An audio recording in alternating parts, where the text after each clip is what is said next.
안녕하세요. 오정근의 쏙쏙 경제 오정근입니다. 오늘은 7월 20일 화요일 아침입니다. 화요일 아침 경제 시사회를 시작하도록 하겠습니다.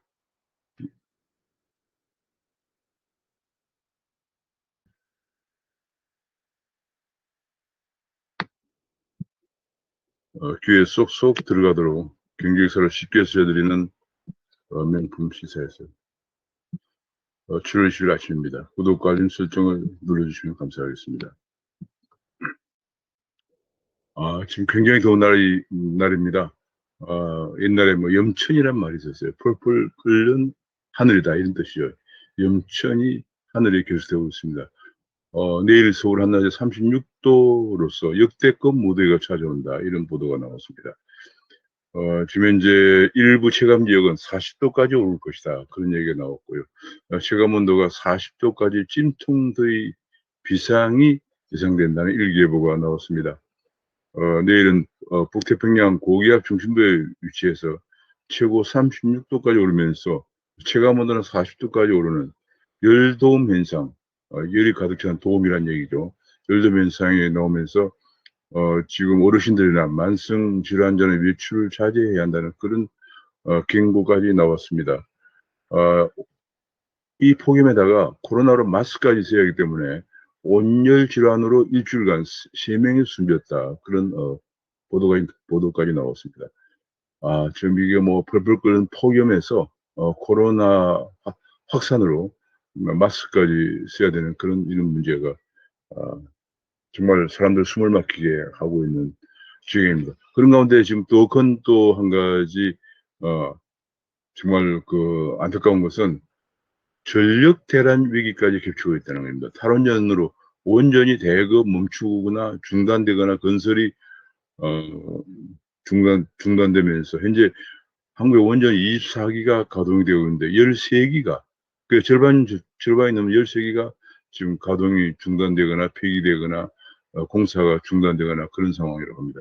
그러다 보니까 지금 현재 전력이 공급이 부족해서 다음 주에 이번 주에 지금 아직 8월 한더위는 오지도 않았습니다. 한더위는 아직 오지도 않았는데도 지금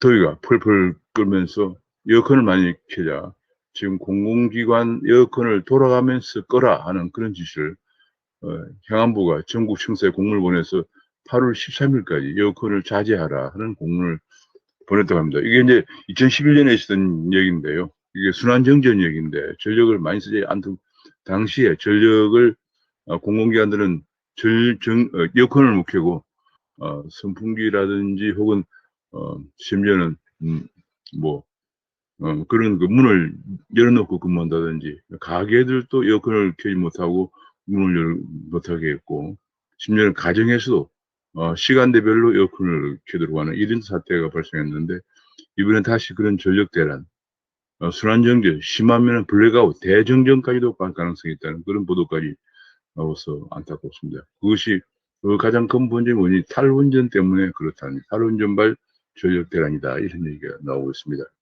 지금 매번 빗나간 정부의 전력 수요 전망이라고 그러는데 원전 설비 증설을 안 하려고 오히려 전력 수요를 낮게 측해서 문제가 되고 있다는 얘기입니다. 예를 들면 2018년에 한국의 전력 최대 수요가 92.5기가와트였는데 2020년은 89.1기가와트까지 낮췄습니다. 그러니까 이게 작년에는 2018년만 하더라도 92.5기가와트 전력 수요가 최대 전력 수요였는데 작년 오히려 경제 규모가 더 커지고 지금 전기차라든지 전기 수요가 더 증가하고 있는 가운데서도 작년에는 89.1기가와트로 오히려 낮췄다는 얘기입니다. 그러니까 이게 지금 완전히 전력 수요 자체를 지금 조작하고 있는 이런 이런 의심이 크게 갈 수밖에 없는 그런 상황입니다. 그래서 원전 설비 증설을 안 하려고 전력 수요를 낮게 예측했다는 이런 지적까지 전문가들에서 나왔다는 얘기인데요. 금년에는 94.4기가와트로 전망을 하고 있다고 합니다.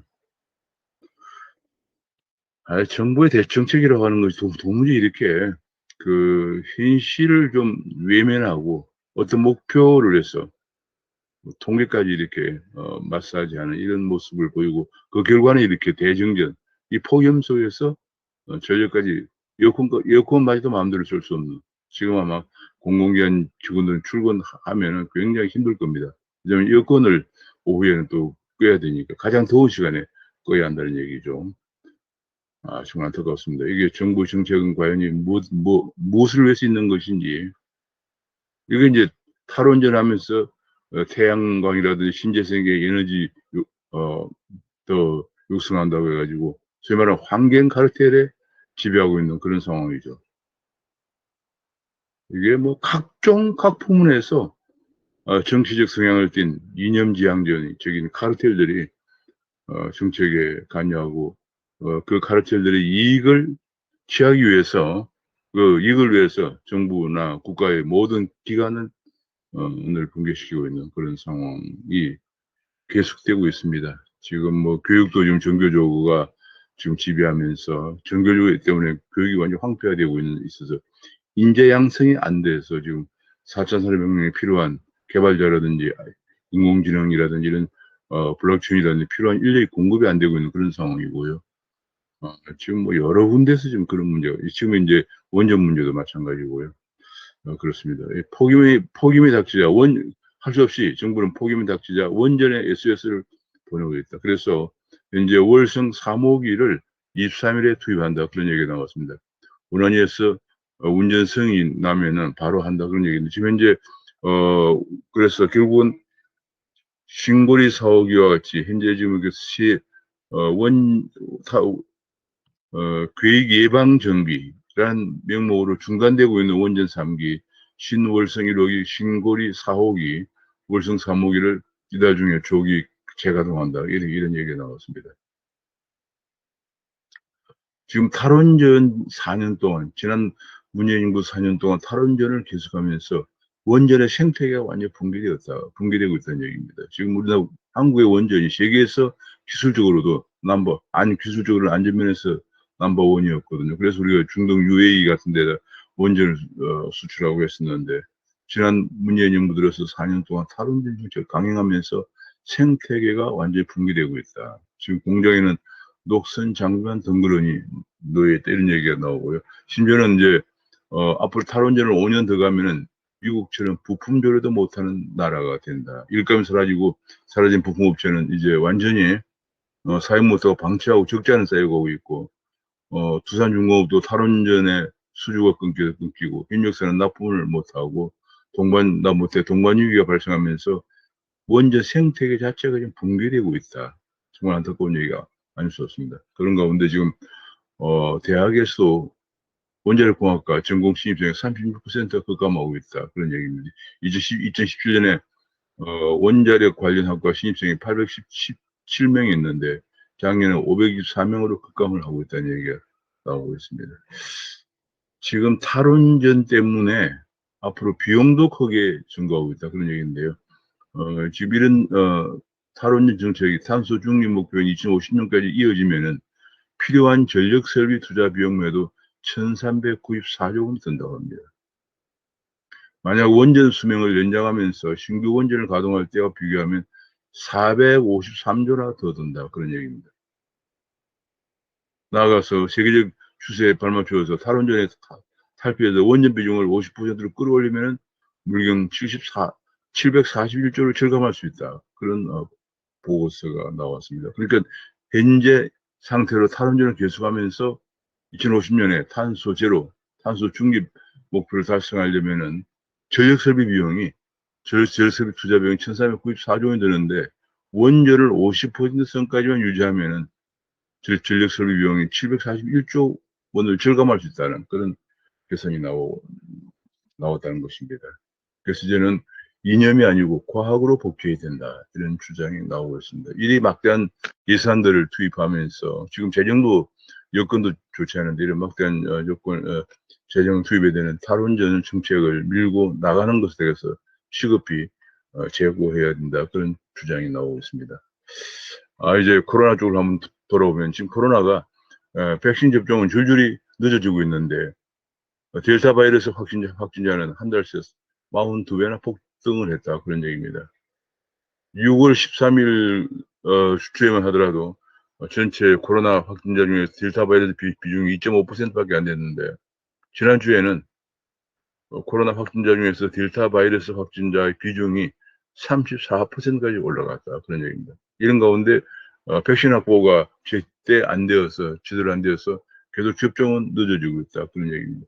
지금 6월 18일경만 하더라도 하루에 50만 명 정도 접종을 했습니다만, 그 이후에 백신 확보가 안 되면서 하루에 10,000명에서 20,000명 수준으로 뚝 떨어졌습니다.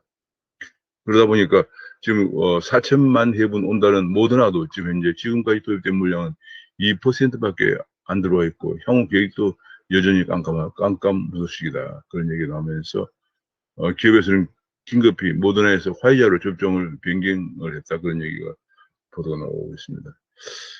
그런 가운데 지금 현재 53세, 54세도 백신 예약이 먹통이 되었다. 며칠 전에 55세부터 59세도 몇 시간 동안 목통이 된 적이 있었는데, 이 가장 큰 이유가 확보된 백신 수보다, 백신 양보다도 접종 예약자가 폭주해서 결국은 접종 예약 사이트가 목통이 됐다. 그런 지적이 나온 적이 있습니다. 그런 가운데 우리 청해부대에 지금 아프리카, 소말리아 근처에 파견되어 있는 청해부대 301명 중에서 물경 247명, 82%가 감염되었다는 얘기입니다. 이게 지금 3일 만에 7월 16일에는 6명이 감염이 되었었는데 3일 만에 7월 19일에는 247명으로 급증을 했습니다. 그러니까 확산 속도가 이게 함정에 다 갇혀있기 때문에, 갇혀서 생활하기 때문에 이렇게 확진자 급증하고 있는데, 지금 지금 얘기가 군 통수권자는 아무 말이 없다 얘기입니다. 대책이 없는 것이죠. 질병청 정은경 질병청장은 백신 접종 가능한 군의관도 있는데 왜 5개월 동안 노백신 상태를 방치했느냐. 파병부대 접종 세부 논의도 안 했다. 그런 얘기가 나오면서 지금 아덴만에 백신을 보낼 수 있었다 하는 그런 주장을 나오고 있습니다. 군은 백신 공급이 어렵다고 판단했다는데 정경은 제약사와 협의해서 공급이 가능했다 하는 그런 주장을 하면서 지금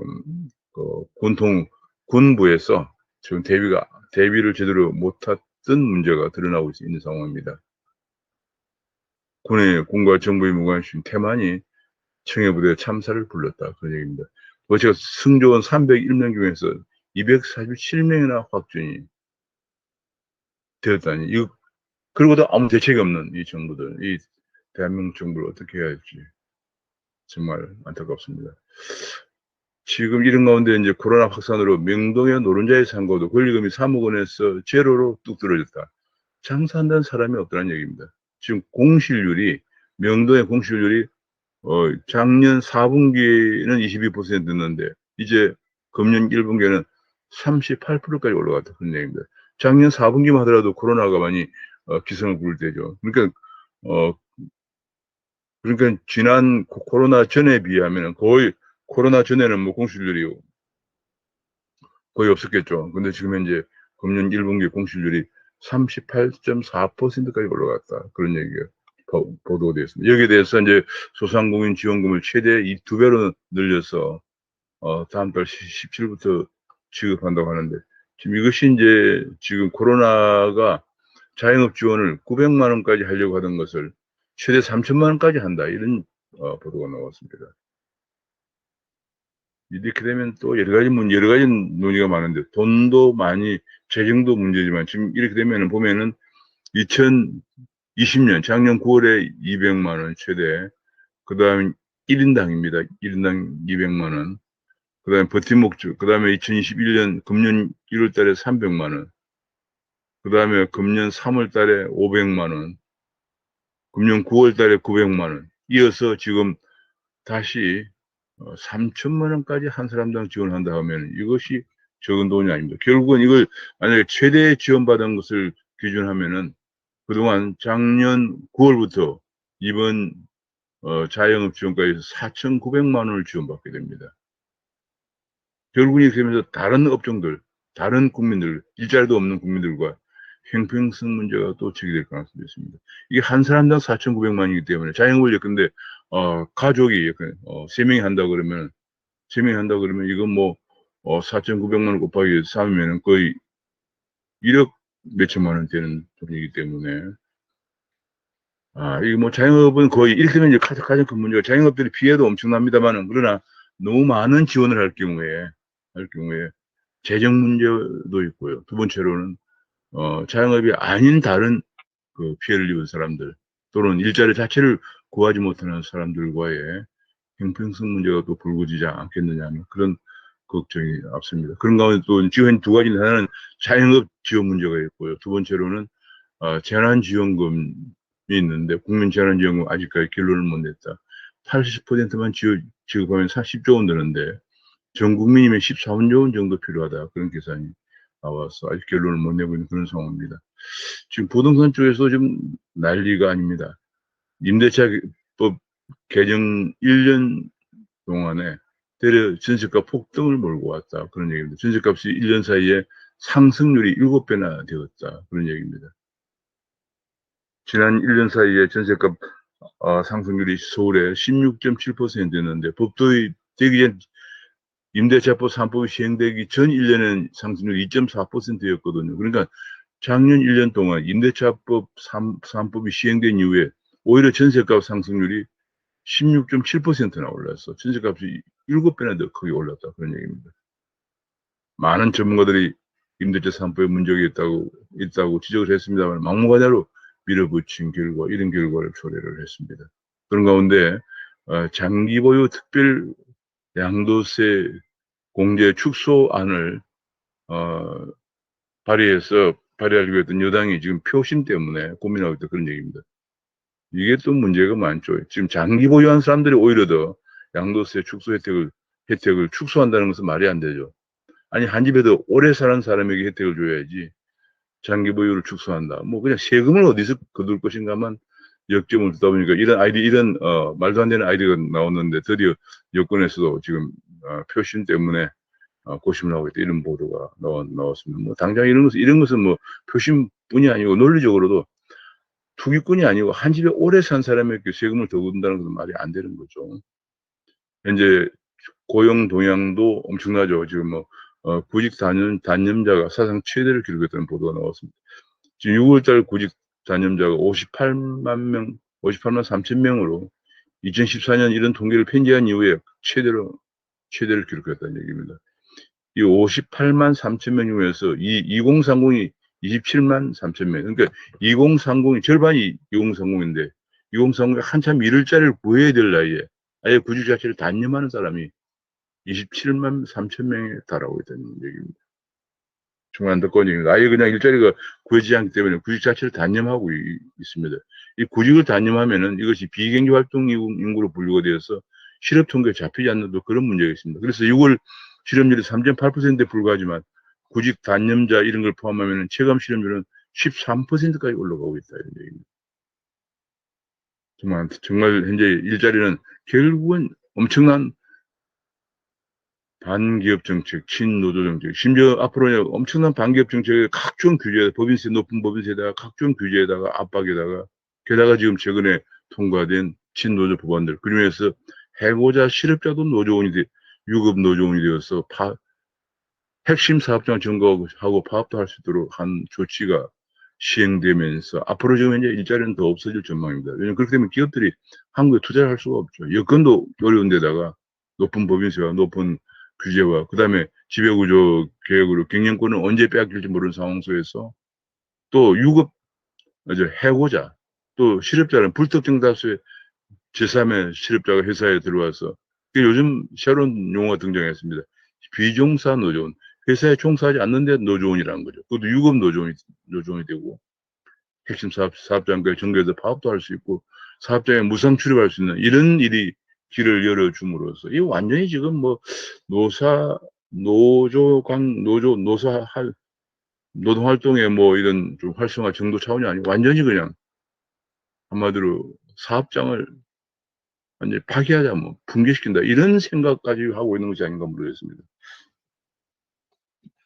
원래 이 좌파들은 옛날에도 우리가 이제 보면 개방 후에 엄청난 파업들이 일어나면서 사회 소요를 일으키고 그 소요를 배경으로 좌파들이 집권하거나 이런 전략들을 역사적으로 보면 많이 써왔기 때문에 혼란을 초래하면서 제가 보기에는 앞으로 이렇게 되면은 특정한 어떤 타겟이 된 기업에 밖에 있는 운동가들이 노조를 설립하고 사업장을 출입할 수가 있고, 본래 노사관계라는 건 노동자와 고용된 근로자의 관계인데 이걸 떠나가지고 비종사 노조원들이 임금을 또 받으면서 핵심 사업장까지 정부에서 파업도 할 수 있는 이런 길을 열어두었다는 것은 뭐 경제를 그냥 거들내자 이런 얘기가 이런 생각이 아니면 도저히 있을 수 없는 일이 지금 벌어지고 있는 겁니다. 일자리는 기대할 수가 없는 상황이 되고 있지 않나 싶어서 시급히 이 부분을 개정해야 한다고 저는 생각을 합니다. 공정성 확보 못하면 능력 발휘 안 되고 산업 형태가 부패한다. 당연한 얘기입니다. 이게 이제 공정성이라고 하는 것이 확보되어야만이 절대적 기회 평등은 신규에 불구하고 열심히 하면 성취할 수 있다는 그게 공정인데 이런 능력주의는 결국 불공정을 시정하는 장치다는 얘기입니다. 결국은 열심히 하는 사람이 더 잘 살 수 있고 열심히 공부하는 사람이 더 잘 될 수 있다는 그런 공정의 가치가 정착이 되고 확립이 될 때 사회가 발전할 수 있는 거죠. 1760년 영국에서 산업혁명이 일어났는데 그 산업혁명의 가장 핵심적인 원동력이 특허권을 보여준 거예요. 특허권을 인정해 줬습니다. 그러니까 많은 젊은 사람들이 새로운 걸 발명해서 잘 살기 위해서 매달리면서 그 당시 전기기관이라든지 혹은 방적기라 이런 것들이 대거 발명되면서 산업혁명을 유발시켰습니다. 열심히 하면은 그것이 사유재산을 보장해준다는 확신이 있을 때 열심히 하게 되고요. 그것 때문에 오늘날 열심히 한 것과 상관없이 모두 평등하게 나누고 가지 않은 공산주의는 몰락하고 열심히 하면은 그 사유재산을 보장해주는 자본주의가 승리한 것인데 오늘 한국 사회에서는 전혀 뜻밖의 완전히 반역사적인 오히려 평등의 신기루가 지금 확산되고 있고 그렇습니다. 뭐 열심히 하면은 잘 될 수 있는 것은 능력주의가 아니냐 이런 여권의 대선 주자로부터 그런 발언까지 나오고 있는 안타까운 상황입니다. 미국 서머스 전 재무장관이 하버드대 교수죠. 지금 미연준이 6개월간 인플레이션을 오판을 하고 있다 얘기입니다. 미연준이 계속 지금 파월 의장은 지금 인플레이션율은 일시적이다. 그러면서 돈을 계속 풀고 있습니다. 테이퍼링도 양적 완화 축소를 테이퍼링이라고 축소를 안 하고 금리도 좀 제로 금리를 유지하고 있는데 로렌스 서머스는 이거 좀 큰 문제다. 잘못하면은 버블이 될 수 있다. 이런 지적을 하고 있습니다. 한국은행도 인플레이션 경고 계속 나오면서 지금 한국은행 인플레이션 경고가 계속 나오면서 예상보다 커질 가능성이 있다 해서 하반기 금리 인상 가능성을 강력하게 시사하고 있습니다. 이런 가운데 이제 코로나 변이로 글로벌 긴축 전략에서 코로나 변이가 확산되면서 지금 긴축을 해야 되는데 오히려 긴축을 하지 않으면서 신흥국의 위기가 올 가능성이 있다는 그런 분석도 나오고 있습니다. 암호화폐 가격이 지금 다소 소강 상태를 보이고 있습니다. 소폭 하락을 하고 있습니다. 비트코인이 지금 3867달러까지 하락을 하고 이더리움도 1823달러까지 하락을 하고 있습니다. 지금 보면 계속 횡보를 하고 있는데 다 소폭 약세를 보이고 있는 그런 모습입니다. 한국에서도 지금 그 업비트 마켓 인덱스는 업비트 알트코인 인덱스가 소폭 약세를 보이고 있는 그런 상황이고요. 한국에서 비트코인은 3,682만 원을 기록하고 있습니다. 이더리움은 217만 원을 기록하고 있습니다. 주가가 소폭 약세를 보였습니다. 미국에도 주가가 소폭 약세를 보였는데 가장 큰 이유는 델타 변이 확산에 따라서 글로벌 성장 둔화 우려가 커지고 있고, 그 다음에 최근에 미국의 바이든 행정부의 대중국 공세가 강화되면서 오히려 또 투자 심리를 압박하고 있다 이런 보도가 나왔습니다. 그런 가운데 지금 현재 미국의 대표적인 소비자 신뢰지수 중 하나인 미시간대 소비자 태도지수가 7월 예비치는 80.8로 나타났는데 시장 예상치가 86.3이었거든요. 그래서 시장이 예상하는 것보다 소비자들의 소비가 살아나지 않고 있다 하는 것을 시사하면서 주가가 하락을 했습니다. 10년물 국채금리가 1.2% 아래로 떨어졌다. 자, 그런 얘기가 나왔습니다. 한때 1.4%까지 올라갔습니다만 1.2%까지 떨어지면서 이것은 경기 둔화 우려를 반영을 하고 있는 것이다. 분석이 나왔습니다. 그러면서 주가가 지금 소폭 미국 주가도 하락하면서 한국 주가도 외국인들이 빠져나가고 하면서 외국인과 기관 투자가 마이너스를 기록하면서 약세를 소폭 약세를 기록하고 있습니다. 그런 가운데 그 메타버스에 대한 그 IPO가 있었는데 메타버스에서 맥스터라는 회사에 메타버스 있었는데 자금 6조 원이나 몰렸다는 얘기입니다. 지금 메타버스에 열풍이 불고 있는 상황이죠. 그러면서 메타버스의 IPO에 청약금이 6조 원이나 몰렸다는 보도가 나왔고 지금 변동성 장세 속에서 빅테크에 몰빵하는 것을 위험하다 해서 채권이나 메타버스 등 ETF로 분산하는 것이 바람직하다는 그런 지적이 나오고 있고요. 그런 가운데 우리나라 수학 개미들이 해외 주식이나 채권 거래가 벌써 231조 원에 321조 원에 이르고 있다. 그런 얘기입니다. 작년 전체 결제금액 86%나 지금 금년 상반기 중에 투자가 일어나고 있다. 주식만 255조 원이 투자되면서 지난해 수준을 벌써 넘어서고 있다. 그런 역시 서학가입니다. 열풍이 계속 이어지고 있다는 얘기죠. 또 한 가지 MZ 세대는 이제는 적은 돈을 가지고도 강남 빌딩을 쪼개 사고 또 하는 그런 이게 플랫폼에서 들어가서 큰 건물이나 큰 땅 같은 것도 쪼개서 사면서 임대료도 받고 배당도 받고 시세 차익까지 노리는 그런 새로운 그 투자가 지금 플랫폼 금융 플랫폼 이런 것만 해도 이 쪽에서 투자가 새로운 투자 문화가 이루어지고 있다. 그런 보도가 나왔습니다. 예, 앞으로 이제 이런 것들을 또 더구나 최근에는 또 가상자산을 이용해서 하는 그런 투자까지 이제 확산되고 있는 상황입니다.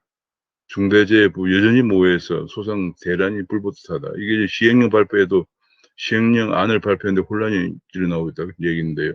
이게 가장 큰 문제가 중대재해법은 하청업체에 사고가 났을 때 원청업체가 책임을 지는데 그것도 책임이 최소 얼마 이상의 형사 책임을 묻는 이런 식으로 되어 있기 때문에 이것이 과연 하청업체의 사고에 원청업체의 대표가 형사처벌을 받아야 되느냐 하는 그런 문제에 대해서 처벌이 과도하다. 또 한편으로는 소송이 남발될 거다. 이런 우려들이 제기되고 있는 그런 상황입니다. 유럽연합회에서 미국도 탄소 국경세를 물린다는 보도가 나왔습니다. 앞으로 탄소 국경세 문제가 우리 기업에 굉장히 큰 부담이 될 거고 특히 그 철강이라든지 석유화학 수출 기업들의 큰 부담이 될 그런 전망입니다.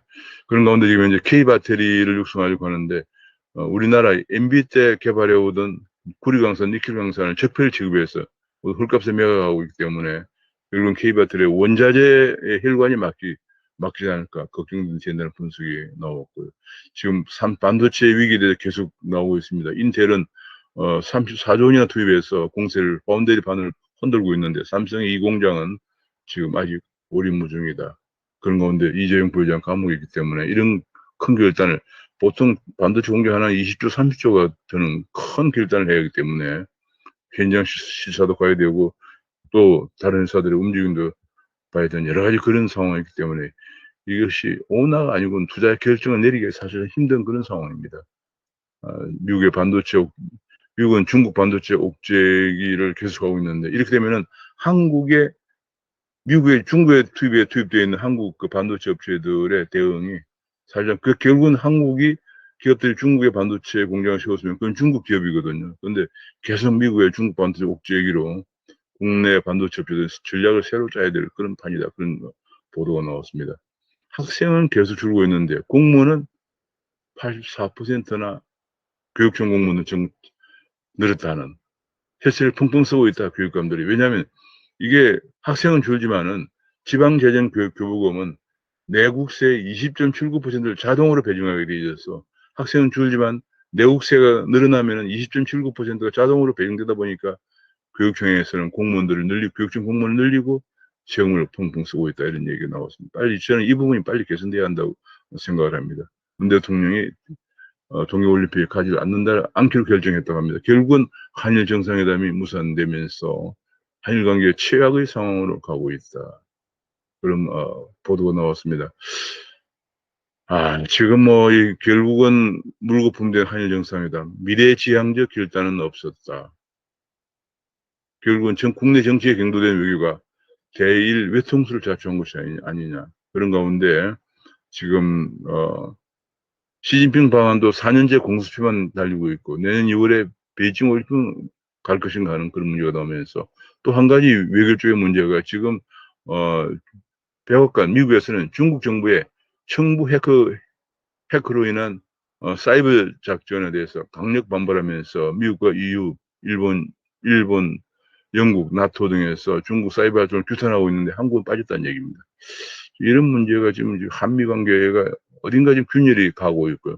그래서 일본과의 관계도 지금 아주 취약의 상태로 가고 있고 한미 관계도 균열상을 보이고 있고 지금 한국의 외교도 지금 말이 아닙니다. 그런 가운데 지금 또 언론 쪽에서도 지금 최근에 언론중재법 개정안이 국회에 발의되어 있지만은 또 지금 방심위 위원장의 전 KBS 사장 정윤주 씨가 논의가 되면서 지금 이것이 지금 정치 편향이 심각한 그런 결격 사유가 있는 사람이 방심위원장에 대해서 안 된다는 그런 주장이 나와 있고요. 지금 정치 전개에서는 대선을 얼마 남지 않은 가운데 비전은 없고 정치 공학만 난무하고 있다. G7을 넘보는 국가의 수준 이하의 대선전이 벌어지고 정책 대결은 실종되고 네거티브만 난무하고 있다. 국가의 미래를 어떻게 설계하겠다 이런 건 보여주지 않고 있다는 얘기입니다. 그런 가운데 놀라운 것은 문재인 대통령 지지율이 46.8%까지 오히려 반등하고 있다는 얘기입니다. 지금 폭염 속에서 백신 확보를 못해서 전 국민들이 지금 거리두기 강화 때문에 고전을 하고 있고 심지어는 탈원전 때문에 지금 현재 블랙아웃까지도 걱정되고 있고 한일 관계라든지 한미 관계 모든 것이 다 원만치 경제는 붕괴되고 있는 이런 속에서 문재인 대통령 지지율이 46.8%까지 올라가고 있다는 이런 문제를 어떻게 봐야 할 것인가 하는 그런 지적들이 아침에 나오고 있습니다. 한국은 정말 여러 가지로 어디 보면 다이나믹하면서도 아이러니한 그런 국가가 아닐 수가 없습니다. 지금 이 무더운 폭염 속에서 지금 코로나 바이러스까지 기승을 부려서 마스크를 쓰지 않으면 나가지 못하는 그런 숨이 턱턱 막히는 그런 속에서 또 탈원전의 정책에 무리한 정책 때문에 지금 이번 주에 아직 8월 한더위는 오지도 않았는데 벌써 이번 주에 대정전 블랙아웃 가능성이 있어서 지금 오후에는 공공기관은 벌써 에어컨을 끄라 하는 그런 얘기까지 어제 행정안전부의 지시가 있었다고 합니다. 안타까운 참 정말 여러 가지로 답답한 상황이 아닐 수 없습니다. 그렇지만 이 더위에 수박이라도 한 통 깨서 드시면서 더위를 식히면서 보내시기 바랍니다. 오늘은 여기서 마치겠습니다. 감사합니다.